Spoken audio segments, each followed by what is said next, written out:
ប្រិមិត្តណាខ្លះកាលពីក្មេងគឺចូលចិត្តមើលរឿងអាឡាដាំងថ្ងៃនេះដែរអេដមីនក៏បានយករឿងមួយដែលនិយាយពីអាឡាដាំងអេនីមេហើយកុំច្រឡំរឿងអាឡាដាំងជាងគីងទុំអីសោះរឿងនេះគឺនិយាយអំពីអនាគតនៃស្ដេចចក្រវាឡអាឡាដាំងនិងអាលីបាបាចាប់ផ្ដើមនៅសាច់រឿងយើងមកគឺយើងបានឃើញក្មេងម្នាក់កំពុងជាប់ឃុំនៅក្នុង Dimension មួយព្រមទាំងបានចោទសួរអ្នកមើលដែរតែខ្ញុំគឺជានរណាឬហើយបរិះមាតធំនេះក៏បានប្រាប់ទៅ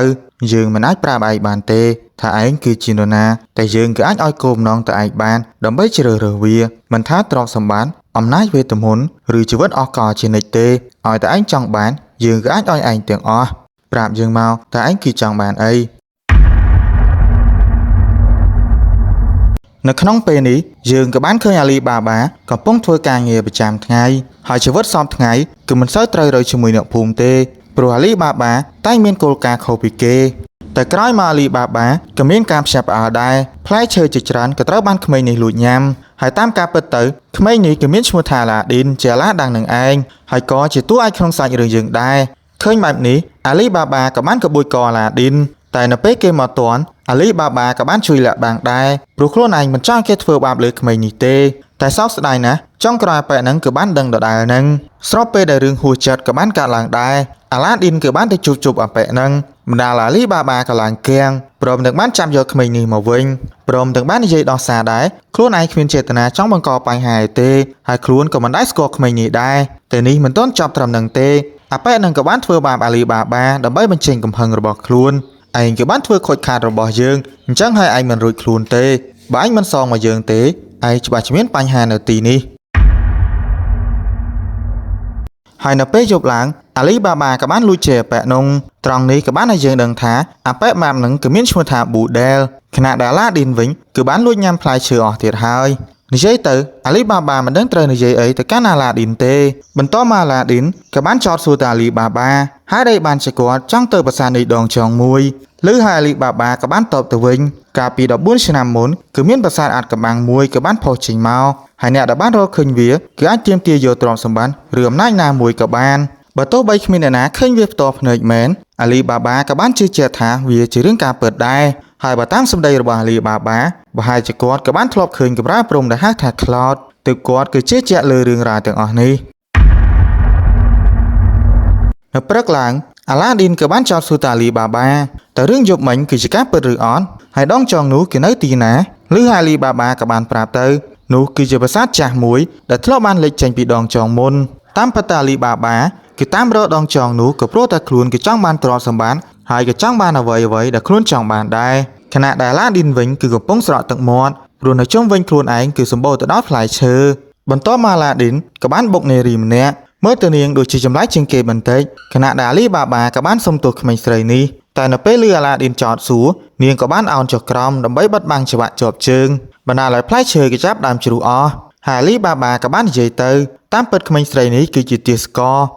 រជាមនុស្សដែលត្រូវបានគេទិញឬលក់ដូរជាទំនិញហើយគ្មានអ្វីមកផ្លាស់ប្ដូរអំពីឋានៈពួកគេបានទេលុះត្រាពួកគេស្លាប់ទើបអាចលុបបំបាត់ឋានៈមួយនេះបានឬអាឡាឌីនមិនបានខ្វល់អីទេក៏ចាប់ផ្ដើមផ្លុំត្រែឡើងបណ្ដាលឲ្យច្បាស់ជាប់ជើងនាងក៏ចាប់ផ្ដើមដាច់ជាពីរមិនតែប៉ុណ្ណោះអាឡាឌីនក៏បានឲ្យក្មេងស្រីនេះចេញទៅចាប់ផ្ដើមជីវិតដូចជាមនុស្សធម្មតាវិញកាលដែលឃើញអញ្ចឹងមនុស្សជុំវិញនេះក៏ចាប់ផ្ដើមពោលឡើងមិនបានជាក្មេងប្រុសនេះគេដោះលែងទាសករអញ្ចឹងសូម្បីអាលីបាបាក៏បាននិយាយដែរទង្វើមួយនេះគឺមិនល្អទេស្របពេលអាប៉ែម៉ាប់នេះក៏បានបង្ហាញខ្លួនចេញមកដោះលែងទាសករហើយធ្វើឲ្យរបស់ខូចខាតគឺមានទោសធ្ងន់ណាស់កាត់ដៃពួកឯងម្ខាងមិនទាន់សងសំណងអស់ផងជីវិតជាទាសករគឺកំសត់ណាស់ទោះបីត្រូវគេធ្វើអីក៏ដោយក៏ពួកវាគ្មានសិទ្ធិត្អូញត្អែដែរដោយពិបាកភ្នែកមើលពេកអាឡាឌីនក៏បានស្រែកគាត់ឈប់ហើយការដែលឃើញបែបហ្នឹងអាប៉ែម៉ាប់នឹងក៏បានឲ្យអង្គរៈគេចាប់ពីអ្នកនេះចេញទៅស្របពេលអាឡាឌីនក៏ចាប់ផ្ដើមផ្លុំត្រែបង្កើតបានទៅជាដៃយ៉ាងធំហើយវាឲ្យចាស់ចាមនេះឡើងប៉ើងស្របពេលដំណើរគ្នាទាហានដែលយាមទីក្រុងនេះក៏បានធ្វើដំណើរមកដល់ហើយការដែលឃើញបែបនេះអាលីបាបាក៏ចាប់ទាញអាឡាឌីនចេញទៅហើយក្មេងស្រីនេះវិញក៏ចាប់ផ្ដើមគេចខ្លួនដែរបន្តមកអាលីបាបាក៏បានចោទសួរទៅតើមានរឿងអីកើតឡើងនៅមុននេះហើយដីបានជាមានរបស់អ្វីមួយវាក៏ស្រាប់តែបង្កើតបានដៃយ៉ាងធំទៅវិញតាមពិតទៅគាត់គឺមានឈ្មោះថាអ៊ូហ្គោជាមិត្តល្អរបស់ខ្ញុំតែគ្រប់គ្នាគេហៅគាត់ថាឌីជីនឬហើយអាលីបាបាក៏មានការភ្ញាក់ផ្អើលដែរ ឌីជីនគេស្ថិតនៅក្នុងរឿងព្រេងដងចងបើជានៅជាមួយអាឡាឌីនទៅវិញហើយតាំងពីដើមមកពីរអ្នកនេះមិនដែលស្គាល់គ្នាទេគឺទើបតែស្គាល់នៅពេលជួបដើមរឿងប៉ុណ្ណោះងាកមកខាងនេះវិញយើងក៏បានឃើញបរិសម្នាក់កំពុងចោទសួរពីរឿងទាស្កររត់គេចខ្លួនខណៈដែលប៉ែម៉ាប់នេះក៏បាននិយាយដោះសារដែរតាមការពិតទៅបរិសនេះគឺមានឈ្មោះថា Lord Jamil ជាអ្នកគ្រប់គ្រងនៅតំបន់នេះដោយផ្ទាល់ហើយបច្ចុប្បន្នគាត់មិនបានខឹងលើប៉ែម៉ាប់នឹងទេព្រោះគាត់ក៏បានដឹងរឿងរ៉ាវអស់ទៅហើយមិនតែប៉ុណ្ណោះគាត់ក៏បានប៉ែម៉ាប់នេះធ្វើការងារខ្លួនមួយដែរតែរឿងក៏បានកាន់មកខាងអាឡាឌីនវិញពេលនេះអាលីបាបាកំពុងយកចិត្តលើអាឡាឌីនណាស់ព្រោះអាឡាឌីនគឺមានឌីជីននៅក្នុងដៃហើយមួយផ្លែតក្រោយប៉ែម៉ាប់នេះក៏បានរកឃើញពួកគេទាំងពីរព្រមទាំងបានជំរិតទារប្រាក់ពីអាលីបាបាទៀតតែអាលីបាបាវិញគ្មានប្រាក់ឲ្យទេទើបគាត់ក៏បាននិយាយចេញមកចាំពេលខ្លួនឯងទៅរកប្រាសាទអាត់កំបាំងឃើញខ្លួននឹងយកមាសប្រាក់ទាំងអស់មកសងពួកគេគ្រប់ឬហើយពួកវាក៏បានចាប់ផ្ដើមសោចព្រោះប្រាសាទអាត់កំបាំងនេះគឺស្ថិតនៅក្នុងរឿងព្រេងប៉ុណ្ណោះអាលីបាបាបើជាជឿជាក់ដល់ថ្នាក់នឹងទៅវិញចុងក្រោយអាលីបាបាក៏ត្រូវបានប៉ែម៉ាប់នេះចាប់ទៅធ្វើការវិញហើយការងារដែលត្រូវធ្វើគឺដឹកទាស្ករនិងអំណោយស្រាជាច្រើនទៅប្រទេសជិតខាងនេះជាបទបញ្ជារបស់ Lord Jamil និយាយរួមទៅក្នុងចំណោមទាស្ករនោះគឺមានក្មេងស្រីធ្លាប់រត់គេចខ្លួនដែរតែពេលនេះបែរជាត្រូវបានគេចាប់មកទៀតហើយខណៈដែលប៉ែម៉ាប់នេះក៏ចាប់ផ្ដើមមើលងាយទៅលើទាស្ករចង់ធ្វើបែបណាក៏បានដែរហើយនៅពេលឮបែបនេះអាលីបាបាក៏បាននិយាយយល់ស្របបណ្ដាអាឡាឌីនក៏បាននិយាយចេញដែរមើលទៅអាលីបាបាគឺពិតជាកុហកខ្លួនឯងសមណាស់ដែលមានន័យថាអាលីបាបាគឺមានចិត្តចង់ជួយទាស្ករតែខ្លួនឯងបែរជាយល់ស្របលើរឿងនេះទៅវិញហើយនៅពេលធ្វើដំណើរទៅដល់មាត់ជ្រោះមួយក៏មានបិសាចរុក្ខជាតិបានបង្ហាញខ្លួនចេញមកបណ្ដាលឲ្យក្រុមមួយនេះមិនអាចធ្វើដំណើរទៅមុខបានទៀតទេការដែលឃើញបែបនេះគ្រប់គ្នាក៏បានស្រាយរទេះចេញពីសេះព្រមទាំងការពារស្រាជាជាងការពារទាស្ករស្របពេលក្មេងស្រីពីរនាក់ក៏បានធ្លាក់ពីមាត់ជ្រោះហើយអាលីបាបាវិញគឺមិនអាចជួយពួកគេបានទេបណ្ដាលឲ្យអ្នកទាំងពីរក៏បានធ្លាក់ចូលទៅក្នុងមាត់បិសាចផ្កានេះហើយនៅពេលឃើញបែបនេះប៉ែម៉ាប់នេះបើចោលអាលីបាបាទៅមើលស្រាជំនួសវិញមិនចាំបាច់ខ្វល់អំពីទាស្ករនោះទេ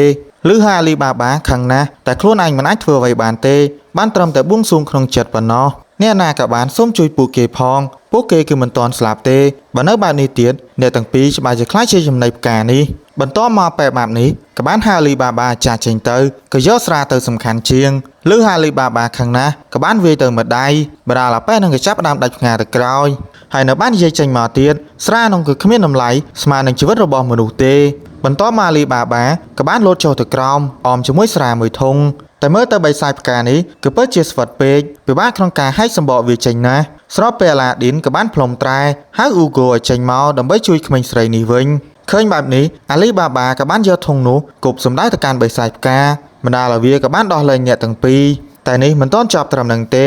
ភ្លាមវាក៏បានកសោបរាងកាយអាលីបាបានិងអ៊ូហ្គោជាប់បណ្ដាលអាលីបាបាក៏ចាប់ផ្ដើមធ្លាក់ចូលទៅក្នុងលំអងផ្កានេះវិញការដែលឃើញបែបនេះអាឡាឌីនក៏បានទិញកសែងលើក្បាលចេញមកព្រមទាំងកសោបយកធុងស្រាទៅលើអាកាសជាច្រើនបណ្ដាលអាលីបាបាក៏ចាប់ផ្ដើមភ្ញាក់ផ្អើលទៀតហើយតាមពិតទៅកសែងនេះជាកម្រាលព្រំដែលមានឈ្មោះថា Cloud ដែលខ្លួនឯងខំតាមរកយ៉ាងយូរវាបែរជានៅជាមួយអាឡាឌីនទៀតហើយក្នុងពេលនឹងដែរប៉ែម៉ាប់នេះក៏ចាប់ផ្ដើមយំព្រមទាំងបានសុំវល់អាឡាឌីនកុំឲ្យបំផ្លាញស្រានេះសោះតែនេះមិនអាចខាត់អាឡាឌីនបានទៅចុងក្រោយអាឡាឌីនក៏បានទម្លាក់ស្រានេះចុះទៅក្រោមព្រមទាំងអាចបញ្ឈប់បិសាចផ្កានេះបានបណ្ដាលឲ្យបញ្ហាក៏ត្រូវបានបញ្ចប់ដែរស្របពេល Lord Jamil ក៏បានមើលពីត្រៃម្ខាងដែរតែគាត់បែរជាចាប់ផ្ដើមសប្បាយចិត្តទៅវិញហើយចុងក្រោយគេក៏បានបង្ហាញដែរកាលដែលអាឡាឌីនជួបជាមួយអ៊ូហ្គោគាត់ក៏បានសុំអ៊ូហ្គោធ្វើជាមិត្តស្របពេលអាលីបាបាក៏យកព្រមសំណើរបស់អាឡាឌីនគឺចាប់ផ្ដើមធ្វើជាមិត្តនឹងគ្នាតាំងកាយយើងជួបគ្នាទៀតតែរដូវផ្ការីឆ្នាំក្រោយយើងជួបគ្នាទៀតក្រោយមកទៀតយើងក៏បានឃើញអាលីបាបាក៏បាននាំអាឡាឌីនមកច្រកប្រាសាទនេះដងចងហើយបើតាមការរៀបរាប់របស់អាលីបាបាច្រកទ្វារមួយនេះគេមានឈ្មោះថាអាម៉ុនបើសិនបើពួកយើងចូលតាមច្រកនេះគេអាចចូលទៅដល់កន្លែងដែលយើងចង់ទៅហើយតែក្រោយមកអាលីបាបាបើជាចង់បដូរចិត្តវិញរួចក៏បានចោទសួរទៅកាន់អាឡាឌីនវិញតើអាឡាឌីនក៏ចង់ចូលទៅក្នុងឬអត់ព្រោះទីនេះគឺមានគ្រោះថ្នាក់ណាស់ស្របពេលអាឡាឌីនក៏បានអស់កម្លាំងព្រមទាំងបានដួលទៅលើអាលីបាបាបណ្ដាលឲ្យពួកគេទាំងពីរក៏បានឆ្លងទៅដល់មិនសិនមួយទៀតចំពោះហេតុការណ៍នេះអាលីបាបាក៏មានការភ្ញាក់ផ្អើលដែរពេលនេះខ្លួនឯងដូចជាកំពុងស្ថិតនៅក្នុងចក្រវាឡមួយទៀតហើយត្រង់កន្លែងនេះដូចជារឿងចម្លែកបន្តិចអាលីបាបាជាអ្នកនាំអាឡាឌីនមកតែពេលឆ្លងដៃមិនសិនអាលីបាបាបែរជាមានការភ្ញាក់ផ្អើលទៅវិញ មើលទៅអាចកំបាំងរបស់អាលីបាបាគឺមានច្រើនជាងអាឡាឌីនទៅទៀតបន្ទាប់មកអាលីបាបាក៏បានចោទសួរខ្លួនឯងដែរតែពេលនេះខ្លួនកំពុងនៅទីណាហេតុអីពិបាកដកដង្ហើមម្លេះស្របពេលអាលីបាបាក៏ចាប់ផ្ដើមភ្ញាក់ព្រឺតព្រោះទីនេះគឺមានគ្រោងឆ្អឹងច្រើនណាស់វាហាក់បីដូចជាមានអ្នកដែលចូលមកមុនខ្លួនអញ្ចឹងហើយភ្លាមចង្គៀងទីនេះបែរជាឆេះដោយខ្លួនឯងទៅវិញដោយមើលទៅមិនស្រួលអាលីបាបាក៏នាំអាឡាឌីនចាចេញទៅហើយហេតុការណ៍មួយនេះអាលីបាបាឆ្ងល់ណាស់ភ្លើងរបស់កាយ៉ូអីឆេះសាហាវជាងចាក់សាំងដុតទៅទៀតតែអាឡាឌីនវិញបែរជានិយាយសរសើរទៅកាន់អាលីបាបាស្របពេលដំណើរគ្នាឡតជាមីលគឺចង់ចូលទៅក្នុងដងចង់នោះហើយអង្គរៈរបស់គាត់គឺកំពុងហាមឃាត់គាត់ដែរតែឡតជាមីលវិញបែរជានិយាយអីប្លែកខ្លួនឯងក៏រងចាំគាត់យូរមកហើយវាដល់ពេលហើយដែលខ្លួនឯងក៏ត្រូវឡើងទៅកំពូលប៉មស្របពេលអាឡាឌីននិងអាលីបាបាវិញគឺកំពុងរត់គេចខ្លួនព្រោះនៅទីនេះគឺសម្បូរដោយអន្ទាក់បន្ទាប់មកអាឡាឌីនក៏បានចាប់ផ្ដើមអស់កម្លាំងហើយព្រោះខ្លួនឯងមិនបានញ៉ាំអីទាល់តែសោះណាមួយកាលដែលក៏ហៅអ៊ូហ្គោចេញមកអ៊ូហ្គោគឺបានស្រូបយកកម្លាំងខ្លួនទៀតអញ្ចឹងហើយខ្លួនឯងគឺរត់តែទុនខ្សោយទៅអូមិនបាច់ភ័យទេបើឯងឃ្លានចាំខ្ញុំរកអីហូបនៅទីនេះមានផ្សិតចាំខ្ញុំរកផ្សិតឲ្យញ៉ាំតែពេលងាកមកវិញអាឡាឌីនកំពុងត្រូវសមោចចាប់ស៊ីឃើញបែបនេះអាលីបាបាក៏ទេអាឡាឌីនមកវិញបន្ទាប់មកសមោចទាំងនេះក៏ចាប់ផ្ដើមចេញមកកាន់តែច្រើនតែនេះមិនមែនជាបញ្ហាអីទេព្រោះមើលទៅវាគឺពិតជាអន់ពេកត្រឹមកូនកំបិតធម្មតាអាលីបាបាក៏យកឈ្នះវាស្រួលដែរតែក្រោយមកវាក៏ស្រាប់តែប្រមូលផ្ដុំគ្នាបង្កើតទៅជារាងកាយដ៏ធំមួយមិនតែប៉ុណ្ណោះវាក៏ចេះបញ្ចេញថាមពលវេទមន្តមកទៀតចុងក្រោយអាឡាឌីនក៏បានកោះហៅអ៊ូហ្គោចេញមកគឺដើម្បីទប់ទល់ជាមួយវាតែរាងកាយរបស់វាក៏អាច generate បានមកវិញកាលដែលវាធម្មតាមិនអាចយកឈ្នះវាបានអញ្ចឹងហើយអាឡាឌីនក៏បដូរមកប្រើធម៌ក្តៅវិញបណ្ដាលឲ្យដៃអ៊ូហ្គោក៏អាចបញ្ចេញវេទមន្តមកបានហើយមិនចាំយូរនោះអ៊ូហ្គោក៏បានវេម្ដាយចេញទៅបណ្ដាលឲ្យបិសាយសមោចនេះក៏ងាប់700បានទៅបន្ទាប់មកអាឡាឌីនក៏ចាប់ផ្ដើមសន្លប់ព្រោះខ្លួនឯងគឺប្រើប្រាស់ថាមពលអស់ច្រើនពេកហើយចំពោះបញ្ហានេះអាលីបាបាក៏មានការឆ្ងល់ដែរហើយដែលបានជាអ៊ូហ្គោគេស៊ីថាមពលអាឡាឌីនច្រើនម្ល៉េះដោយចង់ដឹងរឿងច្រើនពេកអាលីបាបាក៏យកត្រែនោះមកផ្លុំតែវាមិនបានផលតតែសោះបណ្ដាលអាលីបាបាក៏ចាប់ផ្ដើមយល់ដែរបើចង់ប្រើត្រែមួយនេះតើតែខ្លួនក៏ចេះអានភាសានេះសិនតែភាសាមួយនេះខ្លួនឯងគឺអានមិនយល់តតែសោះហើយដែលបានជាអាឡាឌីនក៏អាចអានភាសានេះបានហើយមកដល់ពេលនេះខ្លួនមិនទាន់ដឹងអ្វីអំពីអាឡាឌីននោះទេម្យ៉ាងទៀតអាឡាឌីនក៏មិនទាន់ស្គាល់ប្រវត្តិខ្លួនឯងដែរស្របពេលឡតជាមីលក៏សម្ដៅមករកទីនេះបណ្ដាលអាលីបាបាក៏មានការឆ្ងល់ដែរហើយដែលបានជាឡតជាមីលគឺមកទីនេះអញ្ចឹងតែនិយាយមិនទាន់ចប់ផងក្មេងស្រីដែលជាទាសកលលើកមុនក៏បានបង្ហាញខ្លួនពីក្រោយគាត់បន្ទាប់មកឡតជាមីលនិងទាសកលនេះក៏បានដើរសម្ដៅទៅរកអាឡាឌីនអត់មានបានខ្វល់អំពីអាលីបាបាទេមិនតែប៉ុណ្ណោះឡតជាមីលបែរជាអោនគោរពអាឡាឌីនព្រមទាំងបានហៅគាត់ថាលោកម្ចាស់ម៉ាហ្គីខ្លួនក៏រងចាំម៉ាហ្គីអស់រយៈពេល10ឆ្នាំមកហើយនៅបានយកអាឡាឌីនចាចេញទៅទៀតឃើញបែបនេះអាលីបាបាក៏បានចោទសួរទៅតឡតជាមីលកំពុងធ្វើអីហើយដែលបានជាមកយកអាឡាឌីនទៅវិញឬហើយគាត់មិនបានខ្វល់អីច្រើនទេបែរជាឲ្យអាលីបាបាគេចាចេញទៅតែអាលីបាបាវិញគឺមិនបានយល់អ្វីតតែសោះគាត់ក៏នៅចោទសួរដដែលមើលតែឯងគួរធុញណាស់គោលតាសម្រាប់វាចោលទៅបន្ទាប់មកទាសកលដែលមានឈ្មោះថាគោលតាក៏បានអាថែកសម្ដៅទៅលើអាលីបាបាតែបែរជាត្រូវអាលីបាបាគេចាប់ធ្វើចំណាប់ខ្មាំងទៅវិញឡតជាមីលក៏បានទះដៃអាលីបាបាមើលទៅខ្លួនឯងក៏មើលស្រាអាលីបាបាពេកតែក្រោយមកក៏ស្រាប់តែលឺទៅជ្រួចបើធៀបនឹងលោកម្ចាស់ម៉ាហ្គីឯងគឺគ្មានតម្លៃអីទាល់តែសោះទាសកលថ្នាក់ទាបដូចជាឯងទោះស្លាប់ក៏មិនអីដែរព្រោះលោកម្ចាស់ម៉ាហ្គីជាក្តីសង្ឃឹមរបស់មនុស្សជាតិយើងមិនខ្វល់អីទាំងអស់អ្នកណាដែលរៀបរៀងផ្លូវយើងគឺសម្រាប់ចោលមិនរើសមុខទេចុងក្រោយឡតជាមីលក៏បានហៅអាលីបាបាមកធ្វើការខ្លួនវិញព្រោះខ្លួនឯងក៏ពេញចិត្តលើអាលីបាបាមិនតែប៉ុណ្ណោះគាត់ក៏បាននិយាយប្រាប់ដែររឿងគ្រប់យ៉ាងជាផែនការរបស់គាត់ទាំងអស់បន្តមកពួកគេក៏បានធ្វើដំណើរទៅដល់ច្រកមាត់នៃគ្រាចតែមើលទៅភ្លើងដូចជាឆេះខ្លាំងពេកណាស់ហើយត្រូវការអ្នកទៅបិទកលឹះយន្តទៅបានអូយខ្ជិលវិញឆ្ងាយណាស់ឯងយកលុយទៅទុកជាថ្លៃឈ្នួលទៅបិទកលឹះយន្តនោះបែងធ្វើវាបានគឺងាប់អាលីបាបាគឺមិនចង់ធ្វើវានោះទេតែតែខ្លួនឯងជំពាក់គុណអាឡាឌីនអញ្ចឹងហើយក៏ត្រូវធ្វើវាបានបន្ទាប់មកយើងក៏បានឃើញអាលីបាបាគឺពិតជាអាចបិទកលឹះយន្តនោះបានម្ដងហើយទីនេះក៏បានខ្លាចជាធម្មតាវិញ តែមួយស្ទុះក្រោយមកខ្លួនឯងបាយជាត្រូវអណ្ដាតភ្លើងកសោបជាប់តាមពិតទៅឡតឆាមីលក៏បានដឹងអស់បាត់ទៅហើយតែគាត់បាយជាឲ្យលីបាបាក៏ទៅស្លាប់ទៅវិញស្របពេលអាឡាឌីនក៏ចាប់ផ្ដើមដឹងខ្លួនដែរហើយក៏មិនយល់ថាមានរឿងអីកើតឡើងទេមិនតែប៉ុណ្ណោះបាយជាអត់ឃើញអាលីបាបាទៀតចុងក្រោយឡតឆាមីលក៏បានបោកទៅកាន់អាឡាឌីនខ្លួនមកទីនេះគឺដើម្បីជួយលោកម្ចាស់ម៉ាហ្គីហើយមុនពេលខ្លួនឯងមកដល់អាលីបាបាក៏បានលួចត្រាយវេទមន្តព្រមទាំងបានចាកចេញបាត់ទៅហើយតាមការពិតទៅអាឡាឌីនមិនបានស្គាល់ពួកគេទេតែពួកគេបានចាត់ទុកខ្លួនឯងជាលោកម្ចាស់ទៅវិញបន្ទាប់មកឡតឆាមីលក៏បាននិយាយរ៉ាយរ៉ាប់វិញបរិះមាសធំនេះគឺមានឈ្មោះថាគូលតាសហើយក្មេងស្រីនេះគឺមានឈ្មោះថាម៉ូជីអាណានិយាយរួមទៅអ្នកទាំងពីរជាទាសករដែលមកពីកុលសម្ព័ន្ធខុសគ្នាក្រោយនិយាយរួចគាត់ក៏បានដើរចាស់ចេញទៅទុកឲ្យពីរអ្នកនេះគឺការពារលោកម្ចាស់ម៉ាហ្គីហើយនៅពេលស្ងាត់អាឡាឌីនក៏ព្យាយាមសួរជីកឬជីកគោលសួរចុះសួរឡើងខ្លួនឯងក៏បានដឹងដែរតាមពិតទៅអាលីបាបាគឺត្រូវបានឡតឆាមីលសម្លាប់បាត់ទៅហើយតែនេះមិនមែនជាការពិតអីទេអាលីបាបាក៏បានបង្ហាញខ្លួនចេញមកស្របពេលបិសាចក៏បានវាយលោកមកទីនេះហើយឡតឆាមីលវិញបានជាស្រែកឲ្យលោកម្ចាស់ម៉ាហ្គីជួយខ្លួនតាមពិតទៅអាលីបាបាក៏បានយល់អំពីកលឹះយន្តទាំងនេះនៅអំឡុងពេលភ្លើងឆាបឆេះគាត់ក៏បានចូលទៅម្ខាងទៀតទើបខ្លួនឯងគឺមានជីវិតដល់ពេលនេះ